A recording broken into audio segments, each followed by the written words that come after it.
Hello అండి. ఇప్పుడు మనం తులాభారం అనే కథని విందామండి. కొడుకు కోడలు నిద్రలేచినట్లున్నారు. వాళ్ళ గదిలో నుండి అలికిడి వినబడుతుంది. ఉదయాన్నే బెడ్ కాఫీ తాగడం వాళ్ళకు అలవాటు. బెడ్ కాఫీ ఇద్దామని వాళ్ళ గది ముందు నిలబడి తలుపు కొట్టబోయాను. లోపల నుండి ఏవో మాటలు వినబడ్డంతో గుమ్మం ముందే ఆగిపోయాను.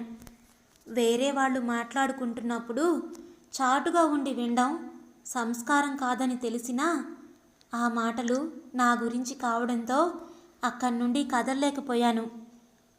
కనీసం పిల్లాడి పాల ఖర్చుకైనా నెలకి ఎంతో కొంత అమ్మకి డబ్బులు ఇద్దాం. కోడల్ని ప్రాధేయపడుతున్నాడు నా ఒక్కగానొక్క కొడుకు.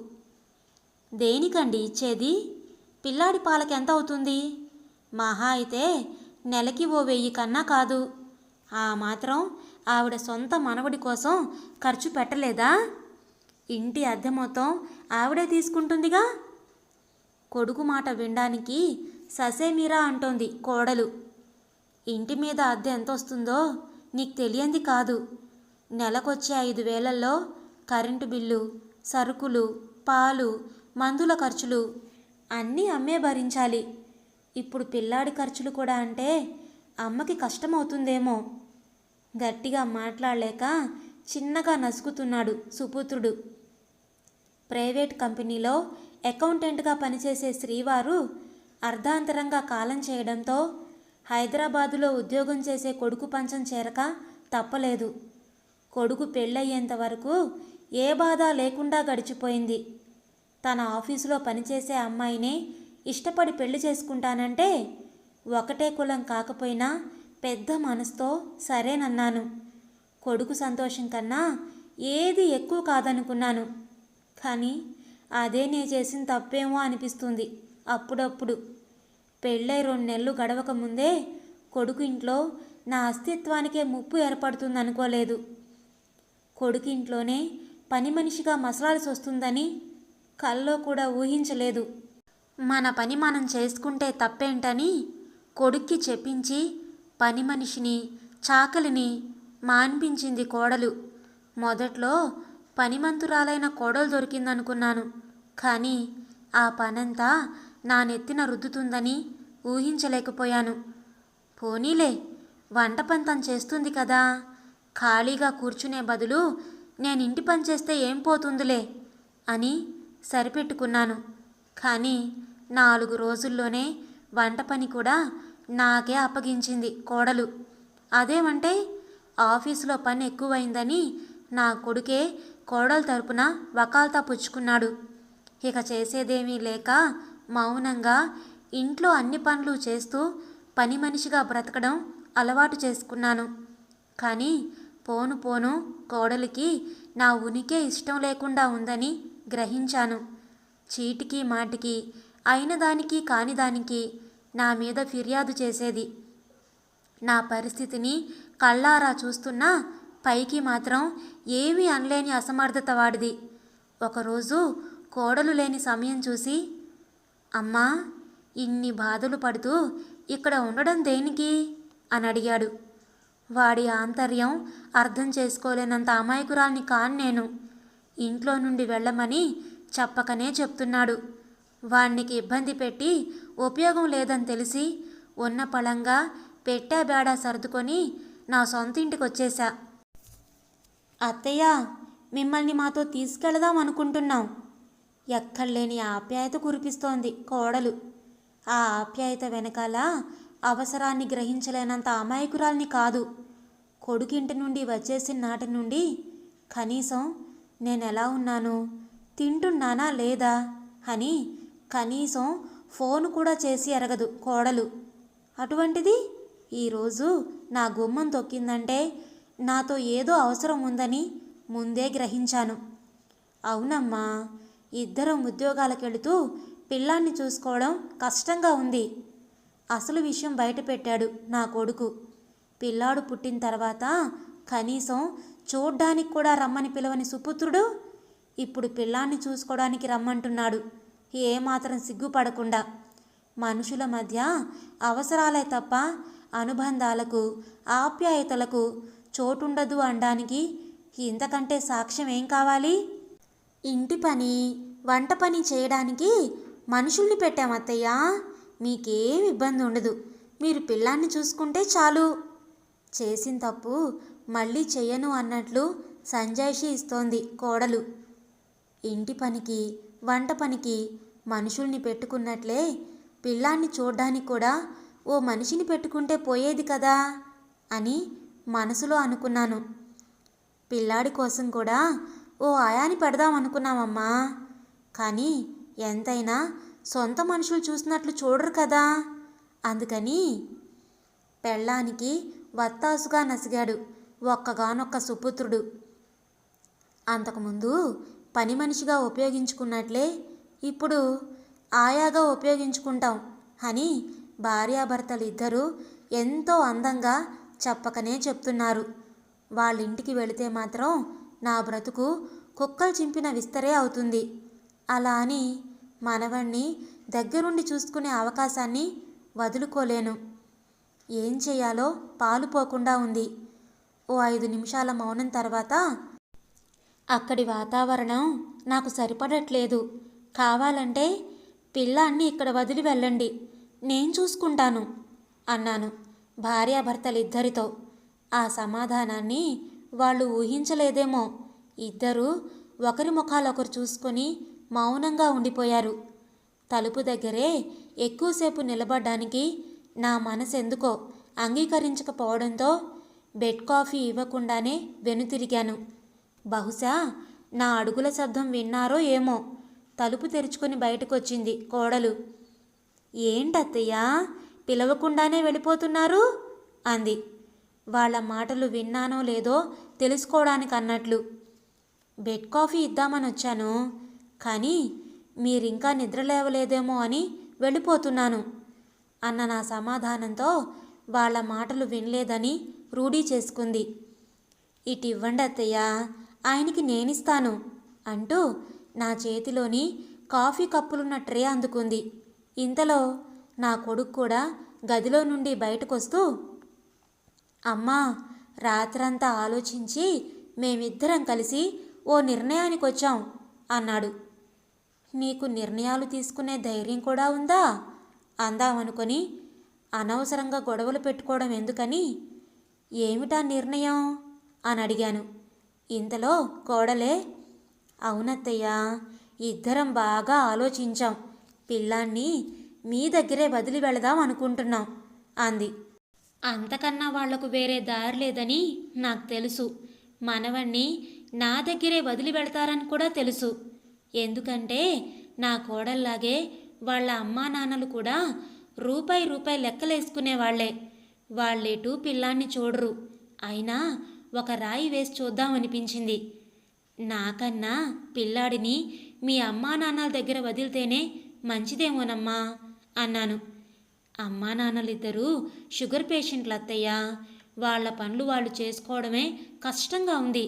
ఇంకా పిల్లాన్ని ఏం చూస్తారు అంటూ వాళ్ళ అమ్మా నాన్నల పీనాస్థానానికి అనారోగ్యం ముసిగేసింది. అయినా వాళ్ళ దగ్గరుంటే పిల్లాడు గారాబంతో చెడిపోతాడు. నువ్వైతే నన్ను పెంచినట్లు క్రమశిక్షణతో పెంచుతావు అంటూ భార్యకు వత్తాసు పలికాడు నా కొడుకు. నేను సరిగ్గా పెంచుంటే నువ్వు తల్లిని దూరంగా పెట్టేవాడివా అనిపించింది మనసులో. రాముడిలా క్రమశిక్షణతో పెరిగే వాళ్ళందరూ ఇంతేనేమో. పెళ్ళి కానంత వరకు అమ్మ మాట, పెళ్ళైన తర్వాత భార్య మాట వింటారు, కానీ తమ బుద్ధికి మాత్రం పని చెప్పరు. అందుకనే మనవణ్ణి మాత్రం రాముళ్లా కాకుండా ఎవరినైనా ఇట్టే తన తెలివితేటలతో మెప్పించే కృష్ణుల్లా పెంచాలని ఆ క్షణమే నిర్ణయించుకున్నాను. మనవడు నా దగ్గరుంటే వాణ్ణి చూడ్డానికన్నా కొడుకు కోడలు అప్పుడప్పుడు వచ్చిపోతారు. ఇన్నాళ్ళు కొడుక్కి దూరమయ్యాను అనే బాధ కొంతైనా తగ్గుతుందని అట్టే బెట్టు చేయకుండా మనవణ్ణి నాతో అట్టి పెట్టుకోవడానికి ఒప్పేసుకున్నాను. నా అంగీకారం తెలుపగానే భార్యాభర్తలిద్దరూ సంతోషంగా తిరుగు ప్రయాణమయ్యారు. కానీ పిల్లాడి ఖర్చుల గురించి మాత్రం ఒక్క మాట కూడా మాట్లాడలేదు. ఆ రోజు నుండి మనవడితోనే నా లోకం అయింది. అంతకుముందు పగలంతా ఏం చెయ్యాలో తోచేది కాదు. ఇప్పుడు మాత్రం మనవడి పనులతోనే క్షణం తీరకుండా ఉండి ఆర్థికంగా కొంత భారం నా మీద పడినా వాడి బోసి నవ్వులు, వాడి ఆటపాటలతో ఆ భారం నాకు బాధ అనిపించలేదు. ఇష్టమైన వాళ్ళ కోసం ఎంత కష్టమైనా ఇష్టంగానే భరించాలనిపిస్తుంది. ఇష్టం లేనప్పుడు అయిన వాళ్ళు భారంగానే అనిపిస్తారు. కోడలికి నేనంటే ఇష్టం లేదు కాబట్టే నేను ఆ రోజు భారంగా అనిపించాను. లేకపోతే ఒక మనిషికి 2 పూటలా పట్టడన్నం పెట్టడం పెద్ద కష్టమేమీ కాదు. పైపెచ్చు భార్యాభర్తలిద్దరూ సంపాదించేవారికి అసలేమాత్రం కాదు. మనవణ్ణి చూడ్డానికి ప్రతి 15 రోజులకు ఒకసారి వాడి నాన్న, అదే నా సుపుత్రుడు వచ్చిపోతున్నాడు. నెలకోసారి కోడలు కూడా వస్తుంది కొడుకుని చూసుకోవడానికి. వాళ్ళు రావడం వల్ల నాకు కూడా కొడుకు కోడలికి దూరంగా ఉంటున్నాను అనే భావన దూరమైంది. కాలం ఎవరి కోసం ఆగదు. ఇట్టే 2 ఏళ్ళు గడిచిపోయాయి. మనవడి సాంగత్యంలో నేను ఒంటరిని అనే ఆలోచన పూర్తిగా తొలగిపోయింది. కొడుకు కోడలు నన్ను చూడట్లేదు అనే బాధ కూడా మాయమైపోయింది. ఎప్పట్లానే పిల్లాన్ని చూడ్డానికి కొడుకు కోడలు వచ్చారు. వచ్చిన ప్రతిసారి వాడిని అమ్మేది, నాన్నేడి అంటూ వాళ్ళని గుర్తుపడతాడా లేదా అని పరీక్షలు పెట్టేవాళ్ళు. వాడు మాత్రం ఏమడిగినా నా వంక చూస్తూ నా దగ్గరికి పరిగెత్తుకుంటూ వచ్చేవాడు. ఇప్పుడిప్పుడే వాడు వచ్చి రాని మాటలు మాట్లాడుతున్నాడు. అమ్మా అనమని కోడలు పిల్ల బలవంతం చేసిన ప్రతిసారి నాని అనేవాడు నా వంక చూస్తూ. నాన్న అనమన్నా వాడు నాని అనే అనేవాడు. వాడికొచ్చిన ఒకే పదం నాని. అమ్మా నాన్న అనడం లేదని వాడి మీద కోడలు పిల్ల చేయి చేసుకున్న సందర్భాలు కూడా లేకపోలేదు. ఎందుకమ్మా అభం శుభం తెలియని పిల్లాన్ని కొడతావు? వాడే చిన్నగా నేర్చుకుంటాడు అని అడ్డం పడేదాన్ని. వాణ్ణి ఇలాగే వదిలేస్తే రేపొద్దున మేమెవరమో చెప్పుకోవాల్సిన పరిస్థితి వస్తుంది అనేది కోడలు కఠినంగా. అవునమ్మా, వాడు నిన్ను తప్ప మమ్మల్ని అసలు గుర్తుపట్టడం లేదు. నువ్వు వాణ్ణి ఇలా పెంచుతావు అనుకోలేదు అంటూ నా కొడుకు నెపం నా మీద తోశాడు. అలాగైతే తీసుకెళ్ళి వాణ్ణి మీరే పెంచుకోండి అన్నాను కాస్తంత ఆవేశంగా, చెయ్యని తప్పుకి దోషిగా నన్ను నిలదీశారని. అవునండి, ఎటూ వాడికి 2 ఏళ్ళు దాటుతున్నాయి.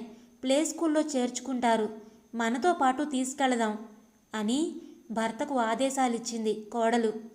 అరే, అనవసరంగా తొందరపడ్డానేమో అనిపించింది. వాళ్ళకి లేని ఆలోచనని తెప్పించినందుకు నన్ను నేనే తిట్టుకున్నాను. ఇప్పుడేంటి చెయ్యడం? కొడుకు కోడలు అన్నంత పని చేసేలా ఉన్నారు. మనవణ్ణి వదిలి ఒక్క క్షణం కూడా ఉండడం నా వల్ల అయ్యేట్లు లేదు. ఆ రోజు రాత్రి మనవణ్ణి తీసుకెళ్ళిపోతే ఒక్కదాన్నే ఎలా ఉండాలి అనే ఆలోచనలతో నిద్ర పట్టలేదు. చివరికి తెల్లవారుజామున ఒక ఆలోచన రావడంతో మనసు స్థిమితపడి నిద్రలోకి జారుకున్నాను. ఏమిటమ్మా, ఇంకా లేవలేదా? బెడ్ కాఫీ లేనిదే నీ కోడలు మంచం కూడా దిగదు అంటూ కొడుకొచ్చి నిద్రలేపేదాకా మెలకువ రాలేదు. కాఫీ పెట్టడానికి వంటింట్లోకి వెళుతుంటే వెనకాలే వచ్చాడు నా సుపుత్రుడు. నేను కాఫీ కాస్తుంటే వాడు గుమ్మం దగ్గర నిలబడి, అమ్మా, పిల్లాన్ని ఇంకా ఇక్కడే ఉంచి నీకు భారం చేయదలుచుకోలేదు. మాతో వాణ్ణి తీసుకెళదాం అనుకుంటున్నాం అన్నాడు. నాకు పిల్లాడు భారం అని నేను చెప్పలేదే మీకు? సూటిగా అన్నాను. ఎప్పుడొచ్చిందో ఏమో కోడలి పిల్ల. అది కాదత్తయ్యా, ఇంకా ఇక్కడే వాడిని వదిలేస్తే మమ్మల్ని మర్చిపోతాడేమో అని భయమేస్తుంది. అందుకని మా ఊళ్ళో ప్లే స్కూల్లో వేద్దామని తీసుకెళదాం అనుకుంటున్నాం అంది బెడ్ కాఫీ అందుకుంటూ. మనవడితో పాటు నన్ను కూడా రమ్మంటారేమోనని ఆశపడ్డాను. కానీ వాళ్ళకి ఆలోచనే లేనట్లుంది. ఎంతసేపు పిల్లాన్నే తీసుకెళ్తాం అంటున్నారు. ప్లే స్కూల్ అంటే నెలకి 2-3 వేలు అవుతుందేమో అన్నాను. కనీసం ఖర్చన్నా గుర్తు చేస్తే భయపడి పిల్లాన్ని వదిలి వెళ్తారేమో అని. 2-3 వేలు ఏ మూలకమ్మా ఈ రోజుల్లో? పైపెచ్చు అది international school. Admission fee, tuition fee అన్నీ కలుపుకొని ఏడాదికి 2-3 లక్షలవుతుంది గర్వంగా చెప్పాడు సుపుత్రుడు. సరే, మీరన్నీ చూసుకొనే వచ్చినట్లున్నారు. నేను మాత్రం ఎందుకు కాదనాలి? ఓ 5 లక్షలిచ్చి మీ పిల్లాన్ని మీరు తీసుకెళ్ళండి అన్నాను గుండె ధైర్యం చేసుకొని.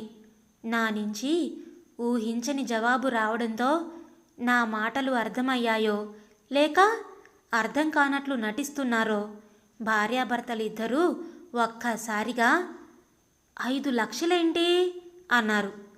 మీ పిల్లాన్ని 2 ఏళ్ల పాటు సాకినందుకు ఫీజు, మీ పిల్లాడి పాల ఖర్చు, జబ్బు చేసినప్పుడు మందుల ఖర్చు అన్నీ కలిపి 5 లక్షలు అంటూ రాత్రే తయారు చేసిన పిల్లాడి ఖర్చుకు సంబంధించిన కాగితాన్ని వాళ్ళ ముందుంచాను.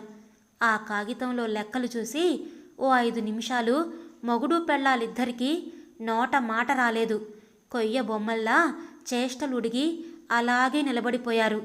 కోడలే ముందుగా తేరుకొని, మనవణ్ణి పెంచినందుకు కూడా డబ్బులు లెక్క కట్టే అత్తగారిని మిమ్మల్నే చూస్తున్నాను అంది ఉబికి వస్తున్న కోపాన్ని ఆపుకుంటూ.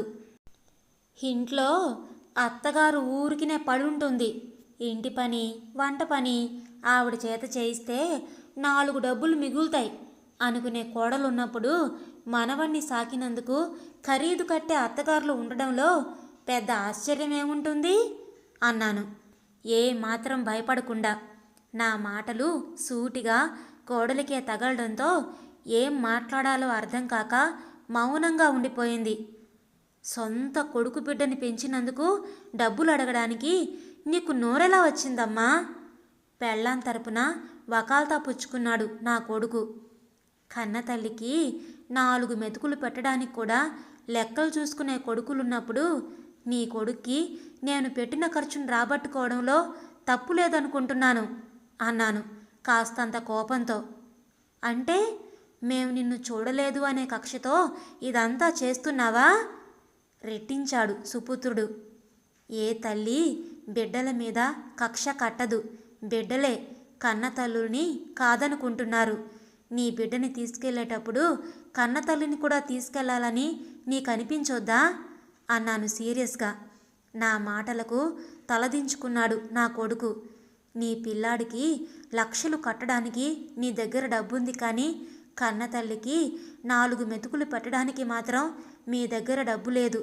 5,000తో అమ్మ పిల్లాన్ని ఎలా సాకుతుంది అని ఏనాడైనా ఆలోచించావా? నీ భార్య నువ్వు కలిసి నన్ను ఆయాగా ఉపయోగించుకుంటే 4 డబ్బులు మిగులుతాయని ఆలోచించారే కానీ ఏనాడైనా నా మంచి చెడ్డల గురించి ఆలోచించారా అన్నాను మరింత కోపంగా. అందుకని ఇప్పుడు మీరు మీ మనవణ్ణి తులాభారం వేస్తున్నారా? గొణిగింది కోడలు. తులాభారం వేసేదాన్ని అయితే నన్ను మీ ఇంటి నుంచి గెంటినప్పుడే నీ మొగుణ్ణి పెంచి పెద్ద చేసినందుకు పరిహారం అడిగుండేదాన్ని. రుణానుబంధాలు మర్చిపోయి కేవలం డబ్బుతో మాత్రమే జీవితాలు గడిచిపోతాయనుకునే మీలాంటి వాళ్ళకి కనువిప్పు కావాలనే నేను పిల్లాడి కోసం పెట్టిన ఖర్చులిమ్మని అడిగాను. అంతేగాని ఆప్యాయతలను, అనుబంధాలను రూపాయి నోట్లకు అమ్ముకునే వ్యాపారిని కాదు అని గట్టిగా సమాధానం చెప్పాను. నా మాటలు విని భార్యాభర్తలిద్దరూ తలదించుకున్నారు. వాళ్ళు తల ఎత్తేలోపే మనవణ్ణి తీసుకొచ్చి వాళ్ళ ముందు నిలబెట్టి, తీసుకెళ్ళండి, మళ్ళీ ఎప్పుడూ నా గుమ్మం తొక్కకండి అన్నాను. మమ్మల్ని క్షమించమ్మా, మేం చేస్తున్న తప్పు మాకు తెలిసొచ్చింది. మా మీద దయ ఉంచి నువ్వు కూడా మాతో బయలుదేరు అంటూ కోడలి వంక చూశాడు సుపుత్రుడు. ఇంతకాలం నేను చాలా తప్పుగా ప్రవర్తించాను, నన్ను క్షమించండి అత్తయ్య అంటూ నా చేతులు పట్టుకుంది కోడలు. మనలో మనకి క్షమాపణలు ఎందుకమ్మా? బంధాలు, అనుబంధాల విలువ మీకు తెలియచెప్పాలనే ఇలా చేశాను. కన్నవాళ్ళెప్పుడు పిల్లలకు భారం అనిపించకూడదమ్మా, లేకపోతే జీవితమే ఓ తులాభారం అవుతుంది. ఈరోజు నా కొడుకు తప్పు తెలుసుకొని నన్ను తనతో తీసుకెళ్తున్నాడు, కానీ రేపు నీ కొడుకు అసలు అలాంటి తప్పే చేయకుండా మిమ్మల్ని కళ్ళల్లో పెట్టుకుని చూసుకునేటట్లు పెంచి పెద్ద చేస్తాను చూడండి అంటూ వాళ్ళతో బయలుదేరాను ఆనందంగా. విన్నారు కదండి, కథ పేరు తులాభారం. రచించిన వారు ఈ శ్రీనివాసరెడ్డి గారు. ఈ కథ మీకు నచ్చిందా? అయితే లైక్ చేయండి, షేర్ చేయండి, మన ఛానల్ని సబ్స్క్రైబ్ చేసుకోండి.